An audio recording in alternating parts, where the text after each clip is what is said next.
दोस्तों, सुज़लॉन एनर्जी की बात करें तो स्टॉक के अंदर आज फिर से गिरावट हुई। ये स्टॉक इस समय बहुत कमज़ोर साबित हो रहा है, लगातार गिर रहा है। लेकिन इसके बीच में बहुत बड़ी गुड न्यूज़ निकल के आ रही है, एक नहीं बल्कि 2-2। तो इस गुड न्यूज़ के दम पे हम अपेक्षा तो कर रहे हैं कि स्टॉक आने वाले समय बेहतर करेगा, लेकिन इस समय पैनिक सेलिंग शुरू हो चुकी है। रिटेल इन्वेस्टर काफ़ी बिकवाली कर रहे हैं, बड़े फंड हाउस इस मौके का फ़ायदा उठा रहे हैं। तो क्या है आगे की रणनीति और मैनेजमेंट का क्या बयान निकल के आ रहा है और कहाँ पे इस बार एक नया रिकॉर्ड बना है, समझने की कोशिश करेंगे इस वीडियो के माध्यम से। जो नया शेयर होल्डिंग पैटर्न है वो क्या इशारा कर रहा है, उसको भी जानेंगे इस वीडियो के माध्यम से। लेकिन फ्रेंड्स, उससे पहले अगर आप पहली बार हमारे चैनल पे आए तो चैनल को सब्सक्राइब कर दीजिए, एक बेल आइकॉन दबा दीजिए ताकि जब भी नया वीडियो बने पहला नोटिफिकेशन आपको मिले। वीडियो पसंद आए तो लाइक शेयर जरूर कीजिए। चलो फ्रेंड्स, वीडियो स्टार्ट करते हैं। मैं हूं आपका दोस्त एस बी दवे और हमारे अपने चैनल ऑनलाइन कमाई में आपका बहुत बहुत स्वागत है। तो सबसे पहले सुजलॉन एनर्जी के कारोबार की बात करूं, 45.70 पर क्लोजिंग देखने को मिली, जहाँ पे 1.38% की गिरावट थी। तो ये स्टॉक लगातार गिर रहा है। तो आप देख ही सकते हो कि स्टॉक ने एक नया लो बना दिया है, 52 वीक का नया लो बन गया है।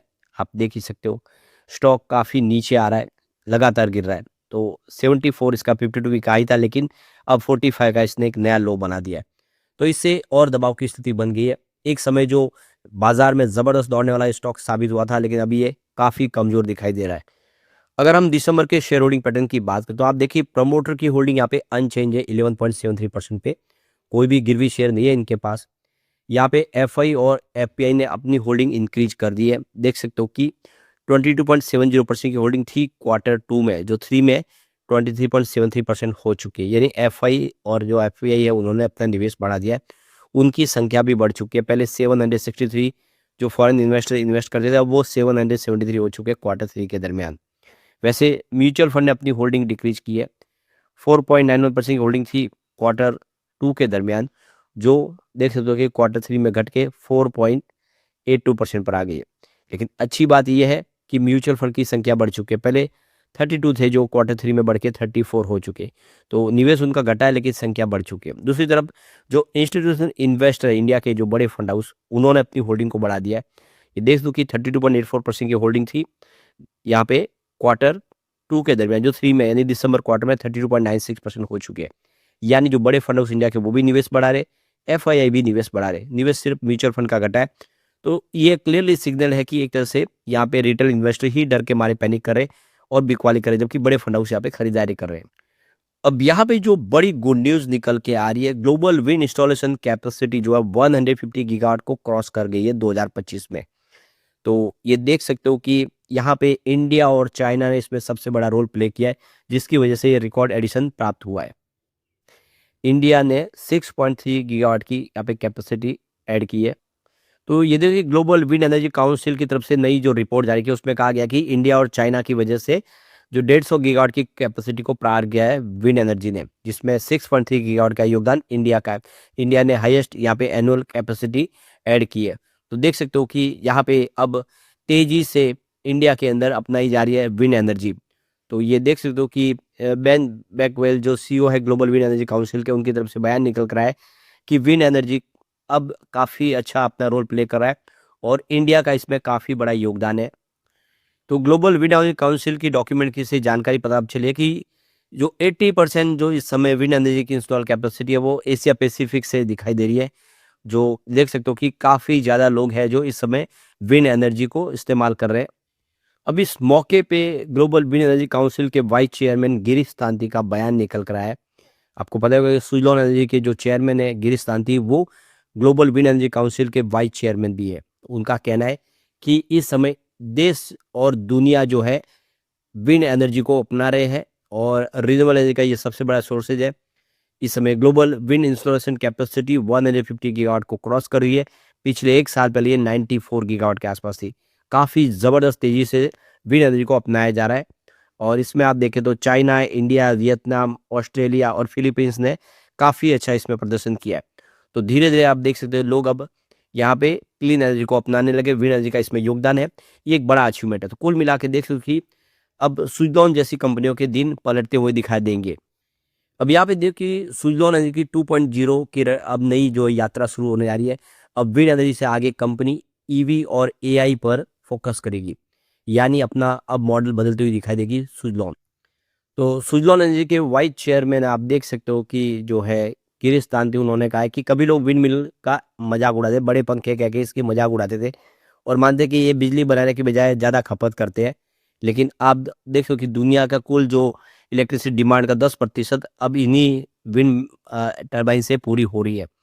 तो ये देख सकते हो कि दुनिया बदल चुकी है, स्थिति बदल गई है और अब आने वाले समय जो भी भारत की ज़रूरत की जो 50% ऊर्जा की ज़रूरत है, वो रिन्यूएबल एनर्जी के माध्यम से पूरी हो रही है और आने वाले 2070 तक 100% रिन्यूएबल एनर्जी के माध्यम से ही ऊर्जा की ज़रूरत को पूरा किया जाएगा, यानी जीरो न्यूट्रल कार्बन की तरफ आगे बढ़ेगा देश।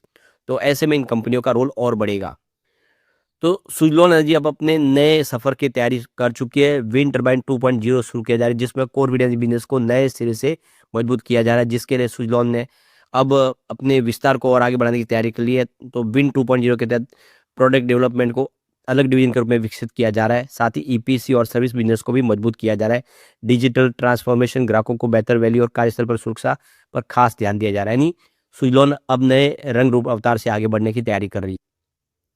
तो उन्होंने कहा है कि सुजलॉन दुनिया की उन गिनी चुनी कंपनियों में 5 कंपनियों में शामिल है जो ग्लोबल लेवल पर जो है विंड एनर्जी का काम करती हैं, जिसमें अमेरिका की जी और यूरोप की देखो कि सीमेंस, इसके अलावा वेस्टाज और नॉर्डेक शामिल है, इसके अलावा सुजलॉन। तो यहाँ पे ग्लोबल साउथ में यह इकलौती कंपनी है जो बड़ा अपना मार्केट शेयर लेके चल रही है। तो काफ़ी सारी जो बड़ी 5 कंपनियों में टॉप 5 कंपनियों में सुजलॉन शामिल है पूरी दुनिया के अंदर।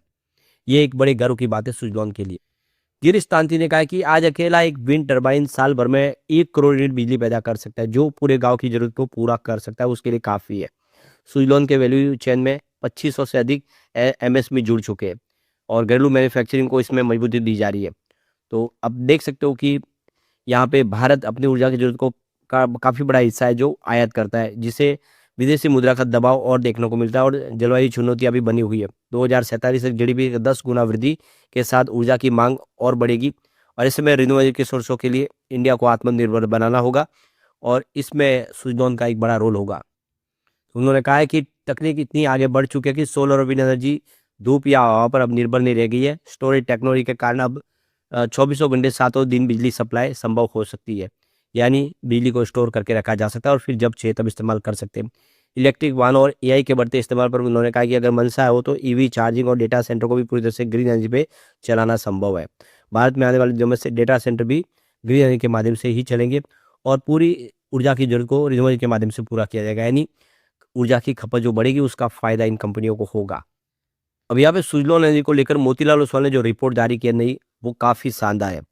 तो यहाँ पे देखो कि 15% का करेक्शन स्टॉक के अंदर आ चुका है और शेयर अंडर परफॉर्मेंस के कारण विंड टरबाइन इंस्टॉलेशन की धीमी रफ्तार और बढ़ती कंपटीशन इसकी वजह। इसके अलावा ओवरऑल रिन्यूएबल प्रोडक्ट में विंड एनर्जी का जो इस समय जो इस्तेमाल है उस पर भी देखो डिले हो रहा है। ज़्यादातर जो प्रोजेक्ट है सोलर और बीएस से जो बैटरी एनर्जी स्टोरेज से संबंधित होते हैं, जिसकी वजह से विंड एनर्जी सेक्टर को एक चुनौती का सामना करना पड़ा है, मोतीलाल ओसवाल का कहना है। लेकिन अब इसका तोड़ निकाल दिया कंपनी ने। अब कंपनी भी देखो कि विंड, सोलर और बीएस के प्रोजेक्ट करने की तैयारी कर रही है। मोतीलाल ओसवाल का कहना है कि बड़े करेक्शन के बाद सुजलॉन का जो शेयर है उसका वैल्यूएशन काफ़ी अट्रैक्टिव नजर आ रहा है। इसके लिए रिस्क रिवॉर्ड फेवरेबल है। 2024 में 86 रुपये का जो हाई बनाया था, 2025 का हाई 74 का है। अभी शेयर 47 रुपीज़ पर है, जो करीब देखे तो 45% का यहाँ पे करेक्शन हो चुका है। ऐसे में मोतीलाल ओसवाल को लगता है ये आने वाले समय बेहतर करेगा। तो चिंता की बात नहीं, ये लॉन्ग टर्म के लिए एक खिलाड़ी दिखाई दे रहा है स्टॉक इस समय। लेकिन फ्रेंड्स, कोई भी इन्वेस्टमेंट करने से पहले अपने फाइनेंशियल एडवाइजर से एडवाइस ले ले या अपना खुद का रिसर्च करें, क्योंकि मैंने वीडियो आपके एजुकेशनल पर्पज के लिए ही बनाया। वीडियो पसंद आए तो लाइक से जरूर कीजिए और चैनल को सब्सक्राइब कर दीजिए। Thank you friends.